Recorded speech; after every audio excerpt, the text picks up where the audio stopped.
Hey guys, welcome back to my channel. It's True Crime Tuesday, and today we will be talking about a tragedy that injured and killed hundreds of people. A tragedy so bad that it was named the 7th worst club fire in the world. Today we will be talking about the Ozone Disco tragedy.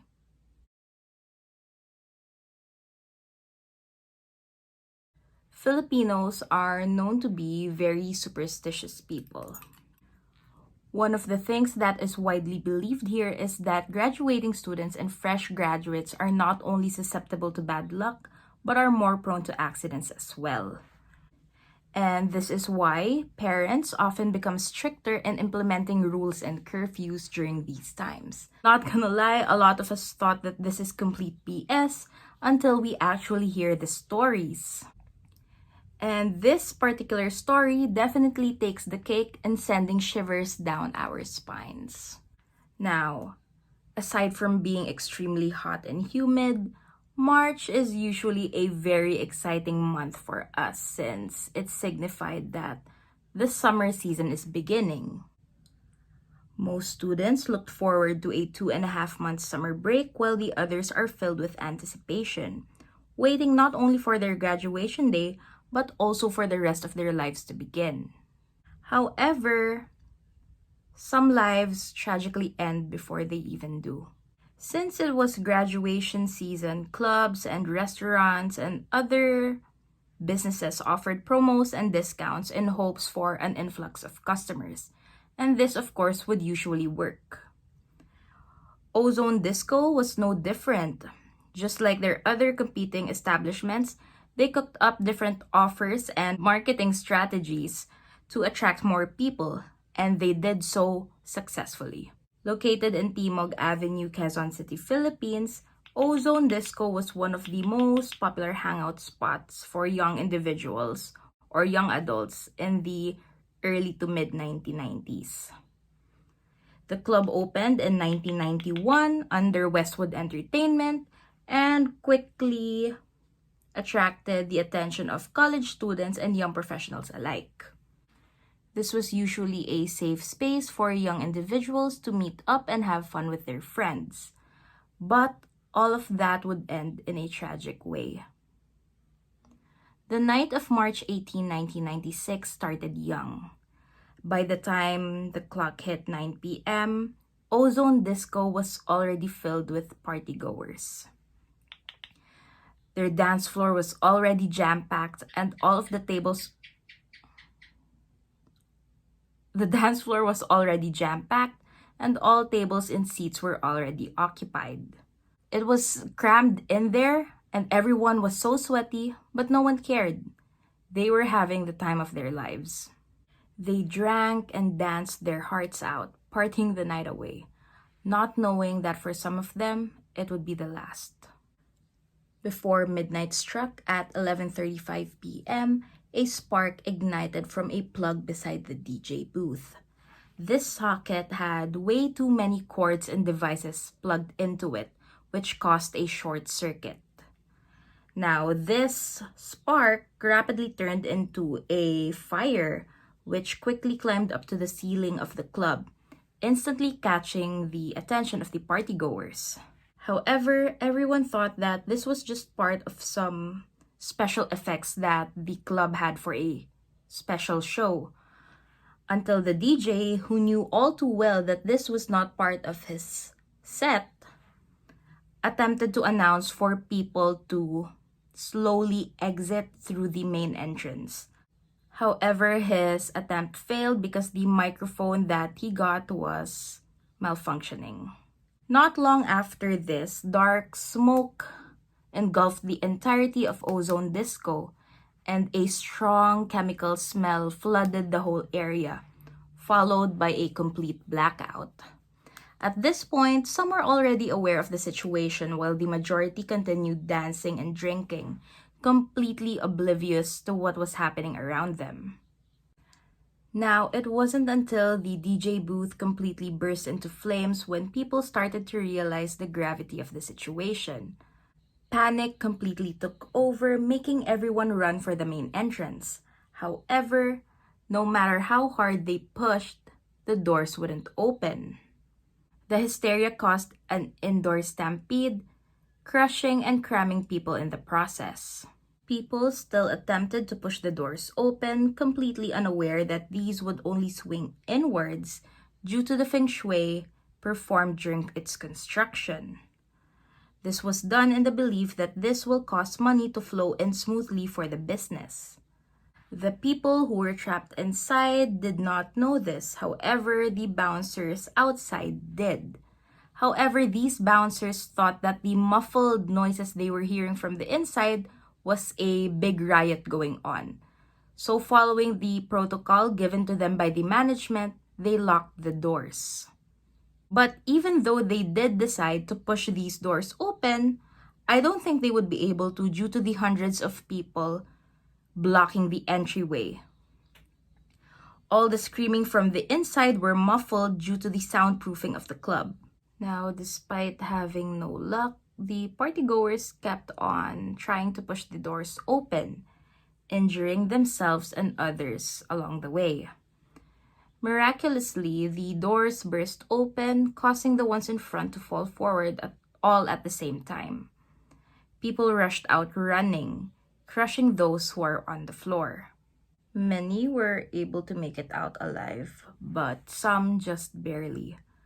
Most were severely injured, having sustained second and third degree burns in different parts of their bodies. A lot of them were sprawled out on the ground around the premises, some crawling and asking for medical assistance, and the others completely losing consciousness due to the inhalation of smoke or fumes. Fire trucks and rescuers began arriving an hour after the fire initially started. And at this point, flames had already engulfed the entirety of the building, burning down the other businesses located inside of it as well. The fire was extinguished another hour later. A rescue operation was set out immediately to see if there were still survivors inside the facility, and this is when they made the gruesome discovery of the charred remains.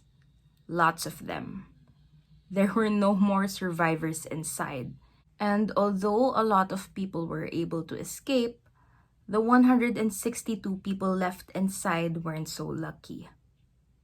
Yes, there were 162 bodies found inside Ozone Disco. Their burned bodies were said to be stacked on top of one another due to the stampede, and some of them burned to death, some of them succumbed to smoke inhalation, the others were crushed during the stampede, and the others were killed by the mezzanine collapsing and falling on top of them. The burns that these bodies had received were so bad that their skin were conjoined to one another. The remains were then carefully collected and brought outside the building, with hundreds of onlookers and members of the media swarming the area, witnessing or seeing these bodies. And of course, that was very traumatizing for them as well. The victims were then brought to the nearest funeral home where they were all laid out on the ground for their families to identify. And I really can't imagine how hard that must be.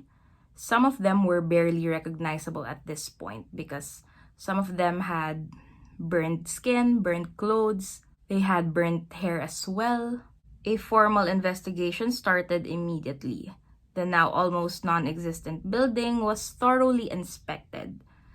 It was discovered that the cause was believed to be electrical, as it did start from the socket near the DJ booth. The investigation also revealed that aside from the 162 that perished and the 95 who were badly injured, around 100 to 150 other people also received minor injuries, but they were left out of the injured list for some reason. Most of these victims were fresh graduates and graduating students, as the promo and discount offered by Ozone Disco for that night was marketed with them as the target audience. So the discount or promo offered for that night was 50% off of all beverages and food items on top of the 50 peso discount off of the entrance fee. However, authorities later found out that the bouncers didn't even screen the customers. They didn't screen the customers, they never asked for IDs. So the promo was applied to everyone. And that created more buzz, resulting to a lot more people showing up that night. It was said that Ozone had a capacity of 100, but that night there was an influx of customers, like what I said. And because of the popularity of the promo that they were offering, this resulted to an estimated 350 to 400 people arriving that night. Upon further inspection of the now burned down building, the authorities found more anomalies. Police discovered that there were no safety measures at all, and that there was an evident lack of emergency exits, sprinklers, fire alarms, and emergency lights. A few fire extinguishers were found in the facility, however, they were all found to be duds as they were already expired. And aside from the 300 plus guests, 40 employees were also present during that night. They were all crammed inside Ozone's 200 square meter area. That's almost 400 people, which is insane. And if you think about it, that's almost 400 people crammed up in a space where only 100 people should be allowed. But that 100% capacity was then found out to be only set by the management of Ozone Disco, because the Quezon City LGU only initially approved for the total capacity to be of only 35 people. Yes, 35 people. A maximum of 35 people should be in that 200 square meter area. But it only gets crazier from here. It was then discovered that the temporary permit for the location was issued to the previous establishment that closed down 5 years prior, before Ozone opened. Turns out that the permit given to Ozone was residential and not commercial. And that's why they continued using the expired permit of the previous establishment to enable them to continue with their operations. There were also said to be anomalies in the facility's design, as a few additions like the mezzanine were not submitted for approval, thus resulting to it not being evaluated and cleared for safety. Despite all of these findings and the numerous witness accounts, it took years before the trials actually started getting anywhere. In March 2001, 5 years after the tragic incident, the president of Westwood Entertainment, Ermino Ocampo, as well as their treasurer, Ramon Nang, were both found guilty due to reckless imprudence, resulting to multiple homicide and multiple serious injuries. They were both sentenced to only 4 years in prison and were asked to pay a fine of 25 million pesos for damages. Later, in November 2001, 12 government officials of the Quezon City Engineers Office were also charged with the same thing, as they were the ones who gave the temporary permit to Ozone Disco. Or rather, they were the ones who were in charge, and they were the ones who let Ozone get away with using the temporary permit of the previous establishment. In November 2014, 18 long agonizing years after the tragedy, the final decision was finally handed down. It took 18 years. Anyway, 7 out of the 12 Quezon City government officials and the 2 owners of Ozone Disco were found guilty beyond reasonable doubt for violating Section 3 of Republic Act 3019, or the Anti-Graft and Corrupt Practices Act. These 9 people were all sentenced to 6 to 10 years in prison and are liable to pay 150,000 pesos for each of the bereaved families and 100,000 pesos each for those who were seriously injured. For years, people would continue visiting the Ozone Disco, or at least what remained of it, to offer prayers, light candles, and pay their respects to those who perished that devastating night. The entire building was finally demolished in 2015, 19 years after the incident. It is now occupied by another local business, and it's pretty haunted. There are witness accounts saying that, especially at night or midnight, they walk by the place and they hear music and people screaming. It is very creepy. This is one of the most popular cases here in the Philippines, and I personally heard about this case when I was young because this would often be told or retold in the media as a precautionary tale. And of course, I heard it once again from my mother when I was a graduating student. And I remember when I was still studying, I did pass by the old Ozone building. Yeah, it was still there. Again, as I've mentioned, it was demolished in 2015, but the ghosts are still there. I just can't imagine what they were thinking when this was all happening. Also, the survivors, yes, they did survive. They made it out alive. But can you imagine the trauma that this caused them? A lot of the survivors, based on the interviews and the articles that I saw, a lot of the survivors still suffer from PTSD and anxiety up to this day, and it has already been 26 years.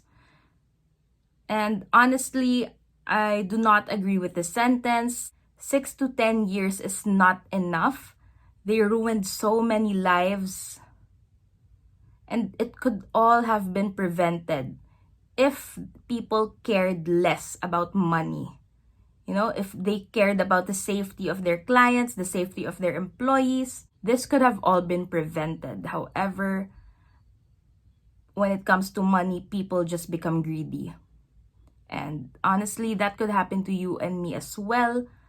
Anyone could be blinded by money.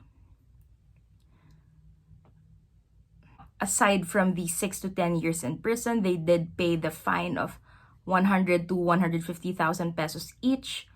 However, I don't think any sum of money would be able to replace the people who perished. It's not going to erase the burns and the scars on those who survived. It's not going to take away their anxiety and their trauma. I really don't know about this case. Anyway, my heart goes out to all of the victims and to all of the survivors. You are so strong, and I hope that you eventually overcome this trauma and be able to live life peacefully. I guess this is where I'll end today's video. I hope you guys found that interesting. If there are any other cases that you would like me to cover, please let me know in the comment section below. Also, I would love to hear your thoughts on this case. Let's all have a healthy discussion in the comment section below. Just remember to be respectful to everyone. And yeah, all of my sources as well as the products that I used will be listed down below. And thank you so much for watching. I'll see you all on my next video.